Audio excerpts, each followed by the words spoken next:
Welcome back to Muallima channel. മനുഷ്യരായ നാം എല്ലാവരും ഒട്ടനവധി പാപങ്ങൾ ചെയ്യുന്നവരാണ്. സർവ്വ പാപങ്ങൾക്കുമുള്ള പരിഹാരമാർഗമാണ് തൗബ. തൗബ സ്വീകരിക്കപ്പെടാനുള്ള 4 നിബന്ധനകളാണ് ഞാൻ ഇന്നത്തെ വീഡിയോയിൽ നിങ്ങളോട് പറയാൻ ഉദ്ദേശിക്കുന്നത്. തൗബ സർവ്വ പാപങ്ങൾക്കും പരിഹാരം. അന്ത്യനാളിനോട് അനുബന്ധിച്ച് സൂര്യൻ പടിഞ്ഞാറ് നിന്ന് ഉദിക്കുകയോ മരണം തൊണ്ടക്കുഴിയിൽ എത്തുകയോ ചെയ്യാത്തിടത്തോളം തൗബ അല്ലാഹു സ്വീകരിക്കപ്പെടും.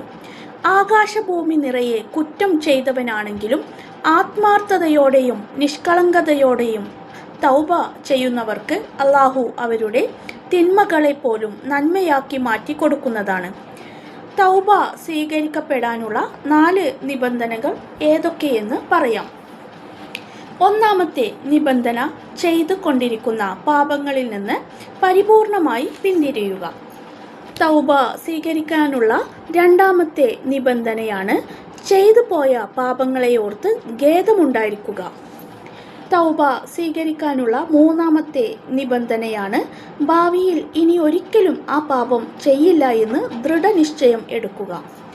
തൗബ സ്വീകരിക്കാനുള്ള 4ാമത്തെ നിബന്ധനയാണ് മറ്റു മനുഷ്യരുമായി ബന്ധപ്പെട്ട ബാധ്യതകൾ ഉണ്ടെങ്കിൽ അത് കൊടുത്തു തീർക്കുകയും അവരോട് ചെയ്ത തെറ്റുകൾക്ക് മാപ്പ് പറയുകയും ചെയ്യുക. ഇവയെല്ലാമാണ് തൗബ സ്വീകരിക്കപ്പെടാനുള്ള 4 നിബന്ധനകൾ.